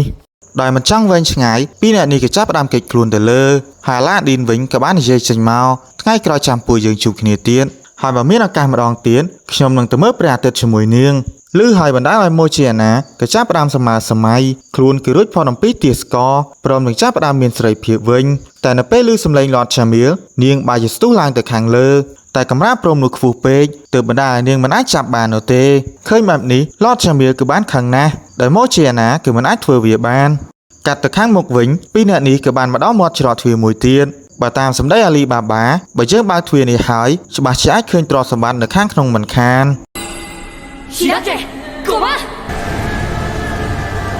នៅពេលបើកទ្វាររួចដែលមិនសិននេះក៏បានរសាត់បាត់ទៅមិនតែប៉ុណ្ណោះប្រាសាទនេះដងចងក៏បែរលេចចេញជាច្រើននៅពេលឃើញបែបនេះអាឡាឌីនក៏បាននិយាយដែរពួកយើងគឺមិនទាន់អាចចាកចេញពីដងចងនេះបានទេស្របពេលដំណើរគ្នាប៉មនៅក្បែរនេះបែរជាត្រូវឆេះដោយភ្លើងហើយក្រុមឡតឆាមីលគឺមិនទាន់អាចដោះស្រាយជាមួយសត្វបិសាចបានទេហើយបើតាមសម្ដីរបស់អ៊ូហ្គោដែលធ្លាប់និយាយលេងជាមួយអាឡាឌីនទីនេះប្រហែលជាតំបន់របស់ Necropolis រឿងនឹងបណ្ដាលអាលីបាបាឆ្ងល់ហើយតើអ៊ូហ្គោរូបរាងដូចជាគឺចេះនិយាយដែរមែនបើពេលចេញមកអត់មានក្បាលផងហ្នឹងឬអាឡាឌីនក៏បានតបទៅវិញមូលហេតុដែលអ៊ូហ្គោចេញមកគ្មានក្បាលក៏ព្រោះតែអ៊ូហ្គោគ្មានថាមពលគ្រប់គ្រាន់តែនៅពេលមានថាមពលគ្រប់គ្រាន់គាត់ច្បាស់ជាចេញមកដោយពេញរាងកាយតែដោយមិនចង់វែងឆ្ងាយផែនការរបស់អ្នកទាំងពីរបន្ទាប់គឺដណ្ដើមយកត្រៃវេទមន្តមកវិញព្រោះត្រៃវេទមន្តគឺនៅក្នុងដៃឡតឆាមីលមិនមែនអាលីបាបាជាអ្នកយកទេបន្ទាប់មកអ្នកទាំងពីរក៏បានបើកច្រកទ្វារប្រាសាទមួយនៅទីនេះគឺសម្បូរដោយទ្រព្យសម្បត្តិយ៉ាងច្រើនតែភ្លាមគោលតាសក៏បានបង្ហាញខ្លួនចេញមករួចកណ្ដួលសន្លប់បាត់ទៅហើយនៅពេលឃើញរបួសច្រើនបែបនេះអាលីបាបាក៏ចាប់ផ្ដើមដឹងដែរថាវាជាស្នាដៃរបស់អ្នកណាកាលតែឃើញបែបនេះអាលីបាបាក៏ទាញកាំបិតចេញមកគឺដើម្បីការពារខ្លួនឯងតែឡតឆាមីលក៏ចាប់ផ្ដើមនិយាយឌឺដងតាអាលីបាបាមនុស្សថ្នាក់ទាបដោយអាលីបាបាបែរជាហ៊ានមកធ្វើខ្លាំងនៅមុខខ្លួនឯងទៅវិញនៅពេលឮពាក្យសម្ដីបែបនេះអាលីបាបាគឺខ្ពើមណាស់ស្ថិតនៅក្នុងដងចងមួយនេះមិនថាអ្នកណាមានឋានៈអីទេគឺសិតតែអត់បានការទាំងអស់ណាមួយឡតឆាមីលក៏មិនមែនជាមនុស្សល្អអីទេអញ្ចឹងហើយមិនសាសមឲ្យខ្លួនឯងគោរពឡើយនៅពេលឮបែបនេះបណ្ដាឡតឆាមីលខាងណាស់ខ្លួនឯងចង់តែសម្លាប់អាលីបាបាចោលទេមិនចង់ទុកអាលីបាបាឲ្យនៅទើសដៃទើសជើងអញ្ចឹងហើយគាត់ក៏បានឲ្យម៉ូគីអាណាគឺទៅមើលលោកម្ចាស់ម៉ាហ្គីទុកឲ្យខ្លួនឯងគឺកម្ចាត់អាលីបាបាចោលទោះជាអញ្ចឹងក៏ដោយអាលីបាបាមិនបានខ្លាចអីទេខ្លួនឯងក៏ចង់បដៅឡតឆាមីលចេញដែរកុំឲ្យប៉ែនឹងក្អេងក្អាងពេកនេះជាឱកាសរបស់ឯងហើយឡតឆាមីលនៅក្នុងដងចងនេះគឺគ្មានន័យអីទាំងអស់ទោះមានទ្រព្យសម្បត្តិឬអំណាចប៉ុណ្ណាក៏ដោយពួកយើងគឺអាចស្លាប់បានគ្រប់ពេលបើឯងខ្លាចគឺអាចត្រឡប់ទៅវិញបាននៅពេលឮបែបនេះម៉ូគីអាណាភ្លឹកជាប់មើលទៅខ្លួនឯងគ្មានភាពក្លាហានដោយអាលីបាបាទេស្របពេលឡតឆាមីលក៏បានស្ទុះតែអធិកអាលីបាបាតែអាលីបាបាបែរជាអាចគេចដូចធម្មតាហើយរាល់ការអធិករបស់ឡតឆាមីលគឺមិនអាចធ្វើអ្វីទៅលើអាលីបាបាបានទេហើយចុងក្រោយឡតឆាមីលក៏បានចាញ់ក្រោមដៃអាលីបាបាហើយនៅពេលចាញ់បែបនេះឡតឆាមីលកាន់តែមិនសុខចិត្តទៀតហើយមើលទៅអាលីបាបាមិនមែនជាមនុស្សធម្មតាអីទេដោយអាម៉ាស់មុខពេកឡតឆាមីលក៏បានស្រែកហៅម៉ូគីអាណាដោយមើលទៅមិនស្រួលអាលីបាបាក៏លេងក្បាច់មួយទៀតគឺបញ្ចូលឲ្យក្មេងស្រីនេះចាប់ផ្ដើមជីវិតថ្មី ទីនេះគឺស្ថិតនៅក្នុងដងចង់មិនចាំបាច់ស្ដាប់បទបញ្ជាលតចាមីលទេនាងគឺអាចមានសេរីភាពគ្រប់ពេលឃើញបែបនេះលតចាមីលគឺពេញចិត្តណាស់ខ្លួនឯងនឹងឲ្យម៉ូគីអាណាខ្លាចទៅជាលេខ1នៃអង្គរៈក្បែរខ្លួនបន្ទាប់មកលតចាមីលក៏ចាប់ផ្ដើមធ្វើបាបអាលីបាបាព្រោះខ្លួនឯងគឺស្អប់អាលីបាបាណាវាហាក់បីដូចជាអាលីបាបាគឺអស្ចារ្យជាងខ្លួនឯងអញ្ចឹងនិយាយរួមទៅអាប៉ែហ្នឹងគឺរោគចិត្តខ្លាំងណាស់ឲ្យតែអ្នកណាគឺល្អជាងខ្លួនវាគឺចង់តែសម្លាប់គេចោលទាំងអស់ហើយនៅក្នុងពេលហ្នឹងដែរលតចាមីលក៏ឲ្យម៉ូគីអាណាគឺសម្លាប់អាលីបាបាចោលបណ្ដាលឲ្យម៉ូគីអាណាក៏សម័យបកក្រោយបន្តិចនៅអំឡុងពេលខ្លួនឯងនៅក្មេងខ្លួនឯងក៏ត្រូវលតចាមីលធ្វើបាបរហូតហើយនៅពេលបច្ចុប្បន្នវិញខ្លួនឯងគឺខ្លាចរហូតស្ដាប់បទបញ្ជាលតចាមីលគ្រប់យ៉ាងស្របពេលដាវនៅក្នុងដៃម៉ូគីអាណាបែរជាត្រូវលុបបំបត្តិទៅវិញបណ្ដាលឲ្យគ្រប់គ្នាក៏មានការភ្ញាក់ផ្អើលណាស់ហើយតាមការពិតទៅវាជាស្នាដៃរបស់អាឡាឌីនបន្តមកអាឡាឌីនក៏បានដើរទៅរកអាលីបាបាអត់បានខ្វល់អំពីពួកគេទាំងអស់ដោយខឹងខ្លាំងពេកអាឡាឌីនក៏បានសុំត្រែមកវិញតែលតចាមីលក៏បានបដិសេធបើចង់បានត្រែវេទមន្តទៅវិញអាឡាឌីនក៏ត្រូវយកឈ្នះខ្លួនឯងសិនដោយនិយាយស្ដាប់គ្នាមិនបានអាឡាឌីនក៏លេងធေါ်ក្តៅវិញទោះបីគ្មានត្រែវេទមន្តអាឡាឌីនក៏អាចប្រើវេទមន្តបានដែរបណ្ដាលឲ្យម៉ូឈីណាក៏ត្រូវបានគៀបសង្កត់ជាប់ហើយលតចាមីលវិញបែរជាសប្បាយចិត្តខ្លាំងណាស់វាគឺពិតជាដូចដែលលោកគ្រូនិយាយមែនក្មេងនេះគឺជាអ្នករៀបចំផ្លូវរបស់ស្ដេចជាសិស្សស្រើដែលមានឈ្មោះថាម៉ាហ្គីដ៏អស្ចារ្យដោយមិនចង់វែងឆ្ងាយទៀតអាឡាឌីនក៏ទារត្រែវេទមន្តមកវិញលតចាមីលក៏មិនបានថាអ្វីដែរតែខ្លួនក៏បានចោទសួរទៅតើលោកម្ចាស់ម៉ាហ្គីនឹងរៀបចំឲ្យខ្លួនខ្លាចជាស្ដេចមែនទេមើលមកខ្ញុំគឺពិតជាអស្ចារ្យណាស់កាលនៅក្មេងលោកគ្រូក៏ធ្លាប់ប្រាប់ខ្លួនឯងដែរខ្លួននឹងខ្លាចជាស្ដេចនៅពេលអនាគតស្ដេចនៅក្នុងភ្នែករបស់ខ្ញុំលតចាមីលឯងគឺគ្មានអីពិសេសទេនៅពេលស្ដាប់ឮបែបនេះលតចាមីលអស់សង្ឃឹមណាស់ហាក់បីដូចជាខ្លួនឯងគឺបាត់បង់អ្វីៗគ្រប់យ៉ាងហើយអាឡាឌីនវិញក៏បានហៅអាលីបាបាចាស់ចេញទៅមិនចាំបាច់ខ្វល់អំពីពួកគេទេគោលដៅរបស់ពួកយើងគឺស្វែងរកអត្ថកម្បាំងនៃរឿងព្រេងនិទាននេះតែមិនទាន់បានចាស់ចេញផងវេទមន្តជាច្រើនក៏បានលេចចេញមកជាពិសេសបរិសចំណាស់មួយនេះមើលទៅមានធំដូចជាហើយមិនទាន់ដឹងច្បាស់ថាគាត់ជាអ្វីទេតើពួកឯងនិយាយអីមុននេះតែអ្នកណាគឺជាស្ដេចក្មេងស្រីនេះក៏មិនមែនដែរអាប៉ែនេះគឺរត់តែអត់ទេក្មេងនេះជាស្អីអញ្ចេះតាមពិតឯងគឺលឺហាលីបាបាគឺស្មានថាខ្លួនឯងជាស្ដេចក៏ចាប់ផ្ដើមប្រកែកទៅមើលទៅលោកគឺនិយាយលេងសើចពេកហើយខ្ញុំមិនមែនជាស្ដេចអីទេតាមពិតទៅបរិសចំណាស់នេះគឺសំដៅលើអាឡាឌីនទេគាត់គឺមានឈ្មោះថាអាម៉ុនជាអ្នកគ្រប់គ្រងនៃប្រាសាទដងចងមួយនេះស្របពេលអូហ្គោក៏បានបង្ហាញខ្លួនចេញមកព្រមទាំងបានរៀបរាប់អំពីបញ្ហាទាំងអស់ទៅកាន់អាម៉ុនក្នុងនាមយើងជាម្ចាស់នៃដងចងជើងសូមប្រកាសពួកឯងទាំងពីរនាក់គឺជាជើងឯកនៅទីនេះលឺហើយបណ្ដាអាលីបាបាក៏ចាប់ផ្ដើមសប្បាយចិត្តមិននឹកស្មានថាខ្លួនឯងគឺអាចយកឈ្នះស្រួលអញ្ចឹងទេបន្តមកអាឡាឌីនក៏បានចោទសួរទៅវិញតើពាក្យថាម៉ាហ្គីជាអ្វីលោកម្ចាស់មិនទាន់ដឹងទេមែនពាក្យថាម៉ាហ្គីគឺសំដៅទៅលើបុគ្គលនាំសារម៉ាហ្គីជាអ្នករើសស្ដេចនៅអនាគតនៅពេលបុគ្គលណារៀបនឹងខ្លាចទៅជាស្ដេចគឺសុទ្ធតែម៉ាហ្គីជាអ្នករៀបចំទាំងអស់មិនថាបុគ្គលនោះជាអ្វីទេមិនថាប្រាជ្ញាឬចំណេះដឹងខាងវេទមន្តឬរបៀបខ្លាចជាស្ដេចគឺសុទ្ធតែម៉ាហ្គីជាអ្នករៀបចំទាំងអស់ហើយបុគ្គលណាក៏ដោយឲ្យតែម៉ាហ្គីជ្រើសរើសគឺសុទ្ធតែអាចខ្លាចជាស្ដេចទាំងអស់ស្របពេលទីនេះក៏ត្រូវបានវាយប្រហារដោយបុគ្គលម្នាក់បណ្ដាលអាម៉ុនក៏ចាប់ផ្ដើមនិយាយឡើងមើលទៅបុគ្គលនោះកំពុងបាត់ផ្លូវដែរមិនសិនបើគេធ្វើបានសម្រេចគ្រប់គ្នាគឺមិនអាចចេញទៅវិញបានទេអញ្ចឹងហើយត្រូវតែប្រញាប់មិនអាចនៅយូរបានទេនៅពេលគ្រប់គ្នារៀបចាកចេញទៅលតចាមីលដូចមិនបានខ្វល់អីទេហើយម៉ូគីអាណាក៏បានស្ទាក់ស្ទើរដែរតើគួរតែចោលលតចាមីលឬអត់ខណៈដែលកូតាក៏បានចេញមកព្រមទាំងឲ្យម៉ូគីអាណាចាកចេញទៅបុគ្គលម្នាក់នេះគឺអាក្រក់ណាស់មិនអាចឲ្យគាត់ទៅបានទេស្ដាប់ខ្ញុំណាម៉ូគីអាណាអ្នកក៏ត្រូវតែទៅផ្ទះវិញទៅប្រទេសរបស់អ្នកនេះជាគោលបំណងចុងក្រោយរបស់ខ្ញុំចុងក្រោយកូតាក៏បានដើរចាកចេញទៅទុកឲ្យម៉ូគីអាណាគឺមានសេរីភាពឡើងវិញហើយលីបាបាក៏មិនភ្លេចដែរគឺយកទ្រព្យសម្បត្តិចាកចេញទៅវិញសូម្បីអាម៉ុនក៏បានចូលទៅក្នុងអវ័យមួយរបស់លីបាបាដែរ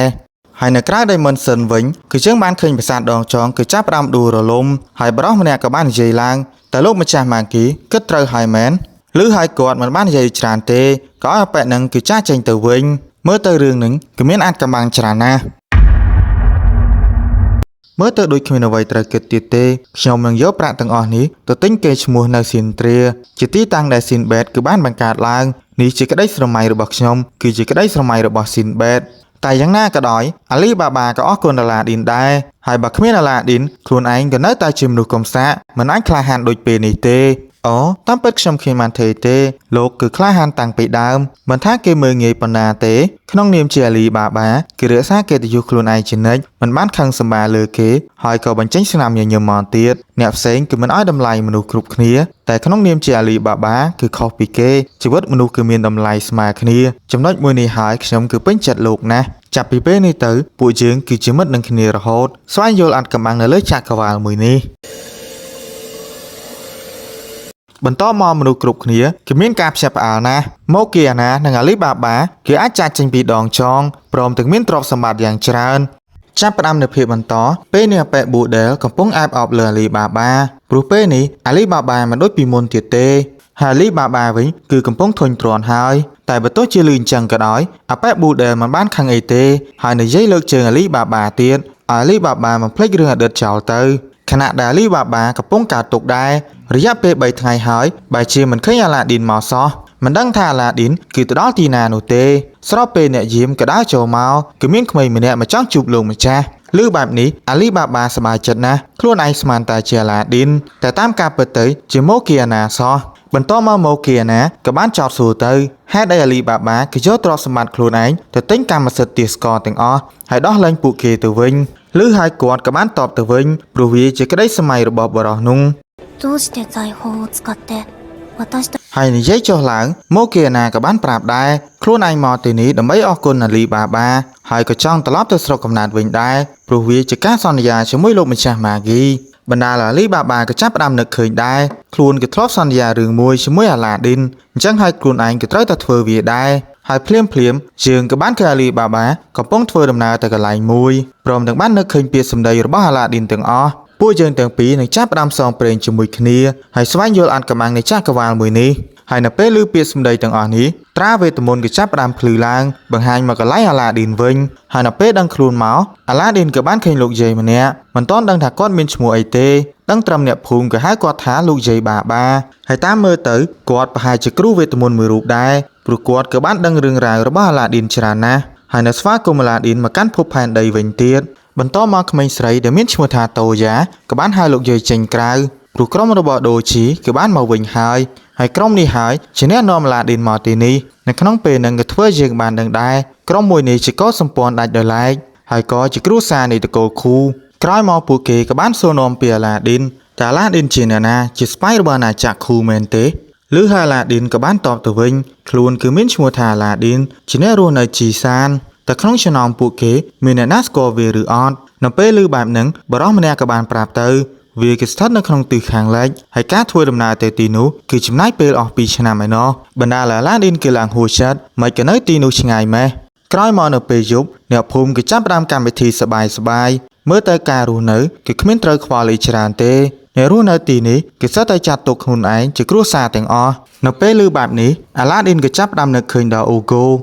គោធ្លាប់និយាយថាអាឡាឌីនខ្លួនឯងគ្មានគ្រួសារអីទេកើតមកគឺដើម្បីអតិភិបដ៏អស្ចារ្យនៃចក្រវាឡមួយនេះស្របពេលលោកយាយក៏បានតបទៅវិញក៏មកអាឡាឌីនពិបាកចិត្តអីបច្ចុប្បន្នអាឡាឌីនដែលនៅទីនេះគឺជាកូនរបស់លោកយាយបាបាក៏ជាគ្រួសាររបស់គ្រប់គ្នាដែររឿងនឹងបណ្ដាលអាឡាឌីនចាប់ផ្ដើមសប្បាយចិត្តហើយព្រោះខ្លួនក៏ត្រូវបានគេចាត់ទុកជាគ្រួសារដែរខ្លួនឯងកន្លងមកគឺចង់ដឹងខ្លាំងណាស់តើពាក្យថាគ្រួសារគឺមានន័យយ៉ាងម៉េចស្របពេលកងទ័ពមួយក្រុមកំពុងមើលពីចម្ងាយដែរហាក់បីដូចជាមានគោលបំណងអ្វីមួយអញ្ចឹងហើយនៅពេលព្រឹកឡើងដូជីក៏បានមកលាតូយ៉ាដែរបណ្ដាលនាងក៏ចាប់ផ្ដើមពិបាកចិត្តហើយព្រោះលើកនេះគាត់បែរជាយកដើរទៅជាមួយស្របពេលអាឡាឌីនក៏បានស្រែកហៅគេជួយដែរព្រោះពេលនេះសេះកំពុងផ្អើលហើយខណៈដែលមនុស្សស្រីម្នាក់ក៏បានចេញមកព្រមទាំងបានជួយអាឡាឌីនដែរតាមពិតទៅនាងជាកូនទី3របស់អធិរាជទី1នៃអាណាចក្រតកូលខូមកទីនេះគឺដើម្បីចរចាផ្នែកការទូតឬហើយលោកជ័យក៏ចាប់ផ្ដើមណែនាំខ្លួនគឺមានឈ្មោះថាចាកាន់សាម៉ានជាកូនរបស់ស្ដេចទី155នៃតកូលខូហ្គានិយាយចំទៅព្រះនាងទី3គឺមកដើម្បីចរចាផ្នែកការទូតឲ្យតកូលរបស់ខូហ្គាបង្រួបបង្រួមឡើងវិញមិនតែប៉ុណ្ណោះព្រះនាងក៏បាននិយាយដែរមុនពេលខ្លួនមកក៏សម្ព័ន្ធផ្សេងគឺបានយល់ព្រមអស់ហើយតែអ្នកភូមិក៏ចាប់ផ្ដើមនិយាយកាត់វិញសបិនដូនតាដូចគ្នាគឺមានគោលបំណងបង្រួបបង្រួមមែនទេបើពួកយើងមិនយល់ព្រមព្រះនាងក៏ចង់ឈ្លានពានមែនទេありがとうឃើញបែបនេះព្រះនាងក៏ចាប់ផ្ដើមចោទសួរហើយហេតុអីរយោស័យគឺបង្កបញ្ហាអញ្ចឹង តែប៉ែនឹងមិនដឹងអាងអីទេបើជាឲ្យព្រះនាងបាត់មាត់ទៅវិញហើយនៅបាននិយាយទៅឌីលអ្នកភូមិទៀតទឹកដោះគោអន់អញ្ចឹងមិនស័ក្តិសមឲ្យព្រះនាងសោយទេហើយក៏មិនចាំបាច់ចរចាអីដែរចាប់ពីពេលនេះទៅអាណាចក្រគ្រូនឹងគ្រប់គ្រងលើភូមិនេះអាប៉ែនេះគឺរឿងល្អបន្តិចបើជាឲ្យដូចជីធ្វើចិត្តត្រជាក់វិញទោះបីសម្រាប់រយោស័យក៏បញ្ហាមិនអាចដោះស្រាយបានដែរហើយការដែលឃើញភាពតានតឹងអញ្ចឹងព្រះនាងក៏ចាប់ផ្ដើមចាក់ចេញទៅតែខ្លួនក៏សង្ឃឹមផងដែរជួបគ្នាលើកក្រោយលោកជេនឹងយកព្រមតាមសំណើខ្លួននៅពេលត្រឡប់មកវិញរយោស័យក៏បាននិយាយដែរហេតុអីព្រះនាងមិនដោះស្រាយបញ្ហាដាច់ស្រេចឬហើយព្រះនាងមិនយល់ស្របនោះទេព្រោះអ្នកភូមិនោះជាអនាគតរបស់អាណាចក្រគ្រូអញ្ចឹងហើយត្រូវដោះស្រាយល្អមិនអាចធ្វើអីផ្ដេសផ្ដាសបាននោះទេស្របពេលអាឡាឌីនក៏បានបង្ហាញខ្លួនចេញមកតាមពិតអាឡាឌីនមកទីនេះគឺចង់ឲ្យព្រះនាងដោះស្រាយបញ្ហាបានល្អមិនចង់ឲ្យមានរឿងការវាយកាប់ចាក់កើតឡើងទេបើរឿងនោះកើតឡើងមែនលោកយាយគឺច្បាស់ជាយំឬហើយព្រះនាងគឺចាប់ផ្ដើមយល់អ្វីៗទាំងអស់ខ្លួននឹងយកព្រមតាមសំណើរបស់អាឡាឌីននៅពេលឮបែបនេះពន្លឺមួយក៏បានចេញពីខ្លួនអាឡាឌីនក៏មានន័យថាពាក្យសម្ដីរបស់ព្រះនាងជាការពិតទាំងអស់ខ្ញុំឃើញថាអ្នកជាមនុស្សល្អអញ្ចឹងហើយមិនចាំបាច់និយាយវែងឆ្ងាយទេខ្ញុំនឹងដោះស្រាយបញ្ហាទាំងអស់ឲ្យហើយនឹងប្រាប់លោកជេយកព្រមតាមសំណើមួយនេះតែនៅពេលត្រឡប់មកវិញអាឡាឌីនក៏បានចោទសួរអ៊ូហ្គោនៅពេលឃើញព្រះនាងទី3អ៊ូហ្គោដូចមានប្រតិកម្ម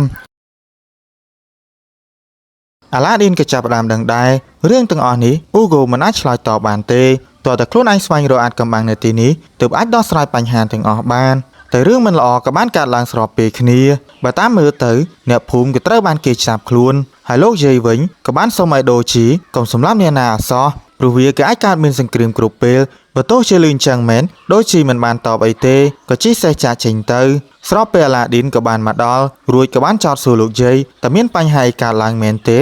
តាមពិតទៅបញ្ហាដែលកើតឡើងរយោស័យជាអ្នកបង្កឡើងទាំងអស់វាគឺខឹងព្រះនាងណាស់ដែលមិនយល់ព្រមតាមវាអញ្ចឹងហើយបានជាវាចាប់មនុស្សស្រីមកគឺដើម្បីសងសឹកទាំងអស់ស្របពេលក្រុមដូជីក៏បានតាមទាន់ដែរហើយនៅពេលឃើញបែបនេះរយោស័យក៏បញ្ជាបាញ់ព្រួញចេញទៅ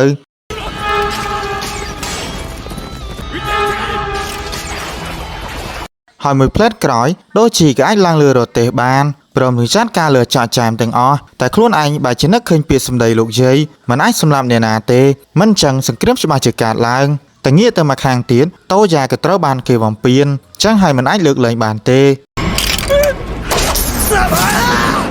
ត្រឡប់មកខាងអាឡាឌីនវិញខ្លួនគឺតាមមិនទាន់ពួកគេទេទើបលោកយាយក៏បាននិយាយទៅគេនៅចាំទីនេះបានហើយអំឡុងពេលហ្នឹងអាឡាឌីនក៏ប្រាប់លោកយាយមុននេះខ្លួនឯងគឺបានជួបជាមួយព្រះនាងហើយពិភាក្សាពីបញ្ហាទាំងអស់ម្យ៉ាងទៀតព្រះនាងគឺសន្យាដោយចិត្តស្មោះប្រសិនបើលោកយាយយកព្រមលើរឿងនេះបញ្ហាទាំងអស់នឹងត្រូវបានដោះស្រាយស្របពេលដំណើរគ្នាក្រុមដូជីក៏បានមកដល់ហើយក៏មិនបានធ្វើអ្នកណាស្លាប់ទេព្រោះគ្រប់គ្នាគេចាំសម្ដីលោកយាយបើសង្គ្រាមកើតឡើងគ្មានអ្នកណាគេអាចនៅរស់ទេឃើញបែបនេះលោកយាយក៏ចាប់ផ្ដើមសប្បាយចិត្តហើយក៏បាននិយាយទៅពួកគេខ្លួនឯងនឹងចូលរួមជាមួយចក្រភពគឺដើម្បីការពារគ្រួសារយើងណាមួយចង់ឲ្យភាពរុងរឿងនៃចក្រភពកើតឡើងឬឲ្យគ្រប់គ្នាសប្បាយចិត្តណាស់គ្មានអ្នកណាជំទាស់គាត់ទេហើយអំឡុងពេលគ្រប់គ្នាសម្រាប់នៅទីនេះលោកយាយក៏ដើរមើលព្រះច័ន្ទម្នាក់ឯងក៏ស្រាប់តែមានព្រួយមួយបាញ់សម្ដៅមកលោកយាយតែម្ដងមិនដឹងថាគាត់គឺស្លាប់ឬរស់ទេបន្តមកអាឡាឌីនក៏បានមកមើលលោកយាយបើតាមមើលស្ថានភាពលោកយាយគឺរបួសធ្ងន់ខ្លាំងណាស់បើយកទៅភូមិមិនទាន់គឺមិនអាចសង្គ្រោះបានទេហើយអ្នកណាធ្វើបាបលោកយាយក៏មិនទាន់ដឹងច្បាស់ដែរព្រោះគ្រប់គ្នាមិនបានឃើញហេតុការណ៍នោះទេម្យ៉ាងទៀតចម្ងាយនៅភូមិឆ្ងាយពេកអញ្ចឹងហើយអាឡាឌីនក៏បានទិញប្រងវេទមន្តនាំលោកយាយទៅភូមិតែម្ដងត្រឡប់មកបន្ទាយចក្រភពវិញគឺជើងបានឃើញទាហានរងរបួសកំពុងជិះសេះត្រឡប់មកវិញហើយក្រុមរយោស័យកំពុងយកបញ្ហាទាំងអស់នេះមកប្រាប់ព្រះនាងដែរតែវាបាច់ចោទថាកុលសម្ព័ន្ធគូកាជាអ្នកធ្វើរឿងរ៉ាវទាំងអស់ទាំងដែលការពិតពួកវាជាអ្នកបង្កបញ្ហាសោះឬហើយព្រះនាងក៏បានតបទៅវិញតើវាជាការពិតឬអត់ព្រោះខ្លួនឯងមិនជឿទេថាកុលសម្ព័ន្ធគូកាគឺវាយប្រហារលើកងទ័ពឃើញបែបនេះរយោស័យក៏ចាប់ផ្ដើមច្រឡោតទោះព្រះនាងហាគូអ៊ីជាកូនស្រីអធិរាជមែនក៏គ្មានសិទ្ធិធំជាងខ្លួនដែរខ្លួនជាអ្នកគ្រប់គ្រងព្រះនាងព្រោះអធិរាជក៏បានបញ្ជាមកហើយអញ្ចឹងហើយព្រះនាងទី3គឺគ្មានសិទ្ធិបញ្ជាលើកងទ័ពអីទេនៅពេលឮបែបនេះព្រះនាងក៏ចាប់ផ្ដើមយល់ទាំងអស់អាប៉ែនឹងគឺមានចេតនាចង់បង្កបញ្ហាកើតឡើងឬហើយរយោស័យក៏គ្មានអីតបទេបើព្រះនាងទៅភូមិគូកាខ្លួនឯងនឹងគ្រប់គ្រងលើកងទ័ពទាំងស្រុង នៅពេលឮបែបនេះព្រះនាងគឺគ្មានជំរឿអីទេក៏យកព្រមលើរឿងនេះអំឡុងពេលខ្លួនឯងមិននៅរយោសាយជាអ្នកគ្រប់គ្រងលើទ័ពទាំងអស់នៅពេលនិយាយរួចហាកឺអ៊ីក៏បានហៅស៊ីសានចាចេញទៅអត់មានបានខ្វល់អំពីអាប៉ែនឹងទៀតទេហើយនៅពេលព្រឹកឡើងក៏សម្ព័ន្ធគូហ្គាគឺមានគោលបំណងចង់សងសឹកព្រោះពួកគេបានដឹងហើយព្រួញដោយបាញ់មកកាន់លោកយាយគឺជាព្រួយអាណាចក្រគូឃើញបែបនេះដជីក៏បានហាមឃាត់ដែរបើសង្គ្រាមកើតឡើងមែនមិនថាឈ្នះចាញ់ទេគ្រួសារយើងច្បាស់ជាមានអ្នកស្លាប់ឬបែបនេះអ្នកភូមិក៏មិនសុខចិត្តទេព្រោះលោកយាយត្រូវបានគេលួចធ្វើឃាតស្រីវិញវានឹងត្រូវបានគេចាប់ធ្វើបាបអញ្ចឹងហើយក៏ត្រូវតែសងសឹកវិញឲ្យបានអាឡាឌីនដែលបានឃើញហើយគឺបារម្ភខ្លាំងណាស់លោកយាយក៏ចាប់ផ្ដើមឈឺធ្ងន់ទៀតអាឡាឌីនខ្លួនឯងមិនដឹងត្រូវធ្វើយ៉ាងណាទេ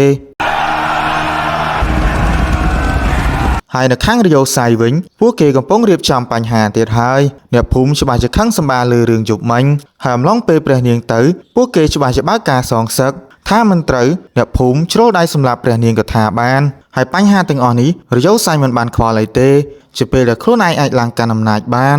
ស្របពេលព្រះនាងក៏បាននិយាយដែរខ្លួនគឺជឿជាក់ថាអ្នកភូមិច្បាស់ជាបើកការសងសឹកព្រោះក្មេងអាចកំបាំងដែលចាស់ចេញពីដងចងគឺបានមកប្រាប់យប់មិញដែរនៅពាក្យសម្ដីទាំងអស់នេះក៏មានន័យថាលើโลกនេះសម្បូរអ្នកដឹងរឿងរបស់ម៉ាហ្គីច្រើនណាស់ហើយមិនទាន់ទៅដល់ក្នុងភូមិផងព្រះនាងក៏ត្រូវបានអ្នកភូមិស្ទាក់តាមផ្លូវចឹងហើយព្រះនាងក៏បានចុះទៅលើសេះគឺដើម្បីចរចាជាមួយពួកគេតែបរិមម្នាក់ក៏បានស្រែកចេញមកលួចធ្វើបាបលោកយាយហើយនៅមានមុខមកទីនេះទៀតនៅពេលព្រះនាងមិនកិច្ចគាត់ក៏បានចោទសួរទៅហេតុអីបានជាព្រះនាងគឺមិនកិច្ចពីកំបិតនេះឬហើយព្រះនាងគ្មានពាក្យអីតបទេនោះក៏ព្រោះខ្លួនឯងគ្មានគោលបំណងធ្វើសង្គ្រាមអីឡើយអ្វីដែលខ្លួនឯងចង់បានគឺចរចារកសន្តិភាពហើយបង្រួបបង្រួមអាណាចក្រឡើងវិញរឿងនឹងបណ្ដាលអ្នកភូមិគឺមានការភ្ញាក់ផ្អើលណាស់តែដល់យប់មិញពួកគេបានប្រើល្បិចក៏ធ្វើឲ្យលោកយាយប៊ីស្លាប់ដែរអញ្ចឹងហើយជាក់ស្ដែងគឺមិនអាចជឿបានទៀតទេ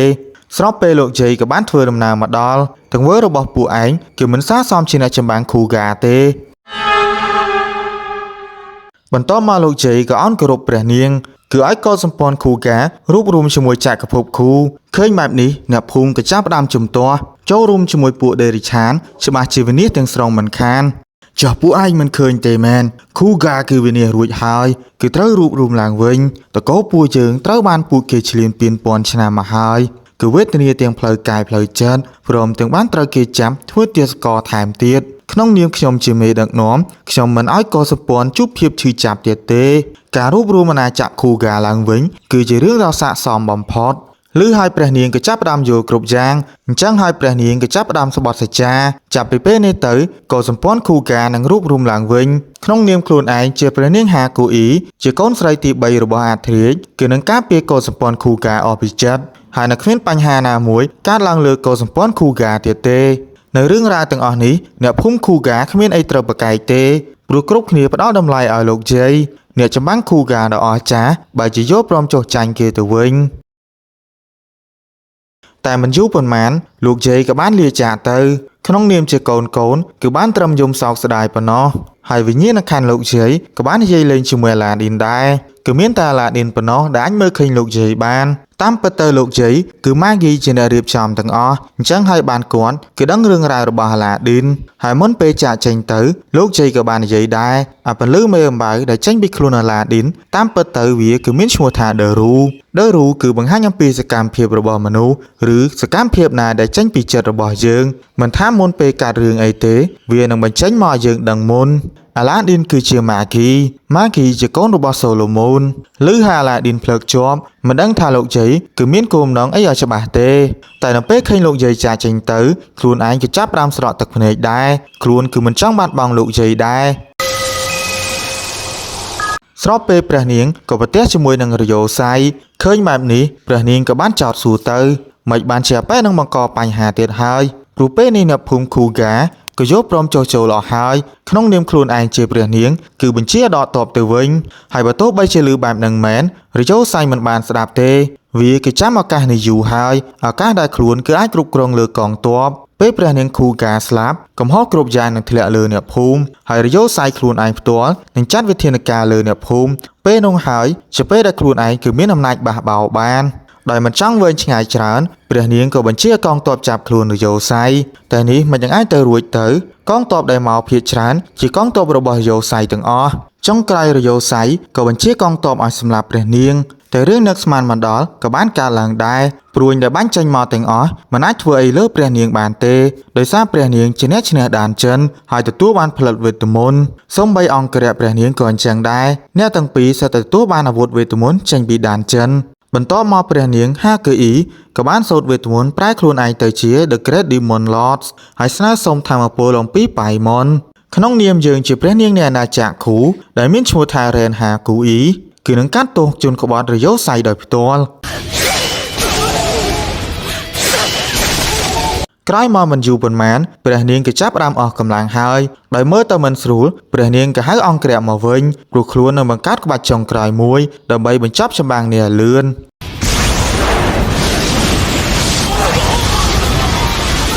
បន្តមកព្រះនាងក៏ចាប់ផ្ដើមអស់ធម្មពលពីខ្លួនស្របពេលរយោស័យគឺមិនបានកាន់អីទាល់តែសោះហើយកងទ័ពជំនួយអបិនឹងក៏មកដល់ទៀតអញ្ចឹងហើយព្រះនាងក៏ត្រូវបានគេចាប់បានហើយស៊ីសានវិញគឺមានរបួសធ្ងន់ណាស់សម្ដីរបស់រយោស័យទោះបីព្រះនាងជាអ្នកឈ្នះដានចិនទទួលបានផលិតវេទមន្តមែនតែកម្លាំងព្រះនាងខ្សោយណាស់មិនអាចប្រើអរិយបៃមន្តបានតាមចិត្តទេ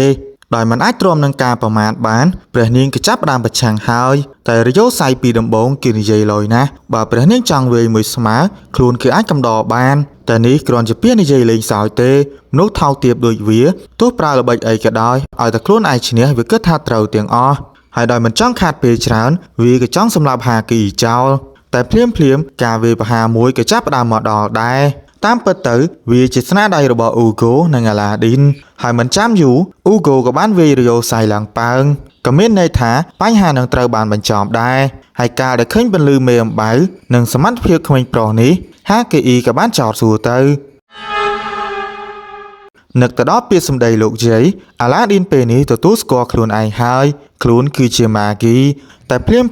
ផ្លិតវេទមន្តក៏មានប្រតិកម្មជាមួយអាឡាឌីនអញ្ចឹងហើយអាឡាឌីនក៏បានយកដៃទៅប៉ះវាបន្តិចបណ្ដាលអរិយបៃមនក៏បានចេញមកសូម្បីអ៊ូហ្គោក៏បានចេញមកដែរគាត់ក៏បានចេញមករៀបរាប់អីទៀតហើយនិយាយចុះឡើងអ៊ូហ្គោបែរជាអៀនទៅលើកញ្ញាបៃមនតែរឿងទាំងអស់បៃមនមិនបានខ្វល់អីទេកិច្ចការខ្លួនឯងគឺម៉ាហ្គីរៀបចំឲ្យហើយគឺជួយហាកេអ៊ីឡើងធ្វើជាស្ដេចឬហាឡាឌីនឆ្ងល់ណាស់ហាកេអ៊ីគឺត្រូវបានរៀបចំដោយម៉ាហ្គីក៏មានន័យថាម៉ាហ្គីគឺមានច្រើនអ្នកហើយគឺដើរជ្រើសរើសស្ដេចនៅក្នុងប្រទេសមួយខុសៗគ្នារាល់ស្ដេចដែលត្រូវបានជ្រើសរើសគឺសុទ្ធតែមានអរិយឌីជីនទាំងអស់តែអាឡាឌីនមិនទាន់បានជ្រើសរើសស្ដេចម្នាក់ទេមែនឬហាឡាឌីនគឺមានការភ្ញាក់ផ្អើលណាស់ខ្លួនឯងដូចជានឹកឃើញរឿងអីមួយក្រោយមកទៀតយើងក៏បានឃើញអាឡាឌីនគឺរៀបចាកចំទៅតំបន់ខ្លួនឯងវិញហើយដជីក៏បានបកគោលឈើច្រត់លោកជ័យឲ្យដែរព្រោះវាជាគោលបំណងគាត់មុនពេលស្លាប់តែមុនពេលចាកចេញទៅអាឡាឌីនក៏បាននឹកឃើញមួយកំបិតគ្រប់គ្នាក៏ដូចទៅនឹងកំបិតគោលតាតែគ្រប់គ្នាគឺមានស្គាល់គាត់ឬអត់ឬហើយគ្រប់គ្នាមិនប្រកាសថាគោលតាជាបរិសុទ្ធក្នុងគោលសម្ព័ន្ធខ្លួនឯងទេព្រោះអាណាចក្រគូគឺសម្បូរអ្នកមានឈ្មោះគោលតាណាស់មើលទៅបញ្ហារបស់គោលតាប្រហែលជាចៃដន្យជាមួយនឹងគ្នាប៉ុណ្ណោះ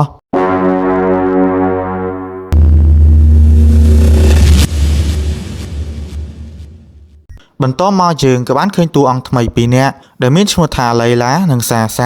មើលទៅពួកគេក៏ជាមនុស្សល្អដែរព្រោះមកគីអាណាក៏រស់នៅជាមួយពួកគេអស់រយៈពេល6ខែមកហើយបើតាមការនិយាយស្ដីរបស់អ្នកទាំង3ពួកគេក៏មានគោលបំណងឆ្លងកាត់តំបន់បលបែតជាតំបន់មួយដែលអាឡាឌីនមានគោលបំណងចង់ទៅ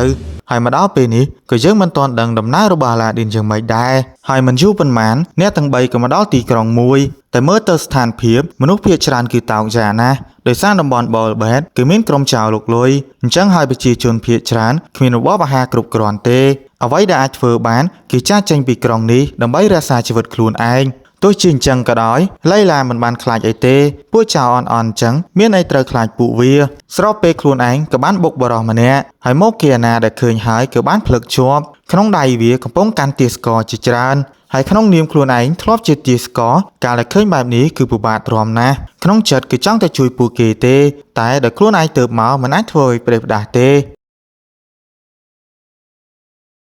ហើយនៅពេលព្រឹកបន្ទាប់មកគីអាណាក៏បានចោទសួរផ្លូវពីមេភូមិ តែការរៀបរាប់របស់គាត់ពពួកចៅប្លន់គឺនៅតំបន់បលបែតហើយបើចង់ធ្វើដំណើរទៅមុខគឺមិនអាចទៅរួចនោះទេលុះត្រាក្រុមចៅក៏យកព្រមបើកផ្លូវដោយមើលទៅមកគៀណាគឺចង់ទៅតំបន់នោះពេកមេភូមិក៏បានចោទសួរទៅហេតុអីបានជាមកគៀណាគឺចង់ទៅទីនោះតែស្រុកកំណើតរបស់នាងគឺនៅទីនោះមែនទេឬហើយមកគៀណាមិនបានតបអីច្រើនទេក្រុមចៅនៅតាមផ្លូវមិនអាចធ្វើដំណើរបានមែនទេចុះបើពួកចៅទាំងអស់ត្រូវបានកំចាត់នឹងអាចធ្វើដំណើរងាយស្រួលដូចមុនមែនទេពាក្យសម្ដីទាំងអស់នេះមេភូមិស្ដាប់ឮហើយគឺភ្លើកជាប់មិនដឹងថាមកគៀណាចង់មានន័យបែបណាទេ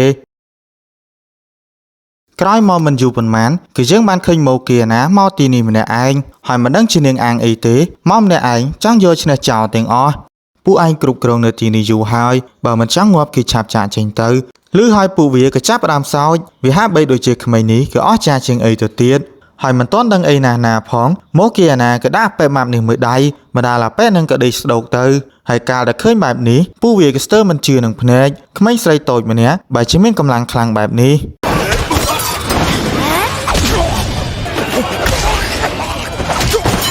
ចំណែកឯមេក្រុមរបស់ចៅនៅពេលឮសូរវាយគ្នាក៏បានចេញមកមើលដែរហើយបើតាមការមើលឃើញក្មេងស្រីស្រកក្រហមគឺមានកម្លាំងជើងខ្លាំងអាប៉ែនេះក៏ចាប់ដើមដឹងច្បាស់ក្មេងស្រីនេះជាកោសម្ព័ន្ធអ្នកចម្បាំង Finalist ជាកោសម្ព័ន្ធមួយដែលអាចយកឈ្នះដានជើងច្រើនជាងគេ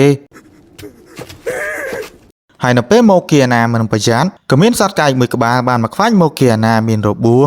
ហើយកាលដែលឃើញបែបនេះមកគៀណាក៏បានចោទសួរទៅតែឯងមែនទេជាមេក្រុមរបស់ពួកចៅតែតាមការពិតទៅអាប៉ែនឹងមិនមែនជាមេក្រុមចៅទេមកគៀណានៅពេលដឹងបែបនេះក៏ចាប់ផ្ដើមនឹកឃើញដែរការខ្លួនឯងមកទីក្រុងដំបងក៏បានជួបប្រទះនឹងវាតែក្រោយមកគៀណាក៏ចាប់ផ្ដើមវិលមុខដែរតាមពិតទៅកញ្ញាំរបស់ក្អែកនេះគឺមានភ្ជាប់ជាមួយថ្នាំសណ្ដំអញ្ចឹងហើយបានជាមកគៀណាក៏ចាប់ផ្ដើមវិលមុខដួលសន្លប់បាត់ទៅនៅពេលភ្ញាក់ឡើងមកគៀណាក៏ចាប់ផ្ដើមដឹងដែរខ្លួនឯងក៏ត្រូវបានគេចាប់ធ្វើទាស្ករទៀតហើយនៅទីនេះក៏មានក្មេងស្រីម្នាក់ត្រូវបានគេចាប់មកដែរ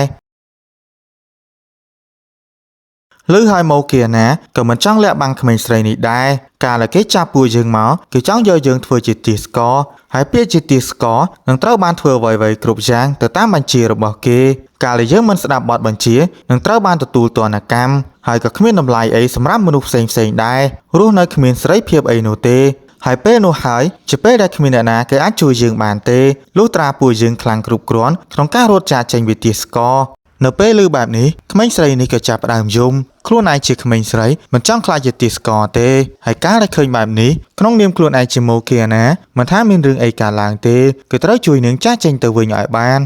ហើយនៅពេលព្រឹកបន្ទាប់ក្មេងស្រីនេះក៏ចាប់ផ្ដើមមិនស្រួលខ្លួនអញ្ចឹងហើយអាប៉ែនេះគឺមិនចង់ទុកក្មេងស្រីឲ្យនៅរស់ទេព្រោះក្នុងចិត្តរបស់វាទាស្ករណាដែលគ្មានតម្លៃវាគឺមិនចង់ទុកឲ្យបង្ហិនបាយទេហើយក៏គ្មានប្រាក់កាក់ណាទុកសម្រាប់មើលព្យាបាលអ្នកជំងឺទាស្ករនោះដែរមកគៀណាឃើញហើយគឺចាប់ផ្ដើមខឹងណាស់តែខ្លួនឯងគឺមិនអាចរើបំរាស់រួចទេក៏ព្រោះចំណងដែលវាដាក់មកគឺពិតជារឹងមាំណាស់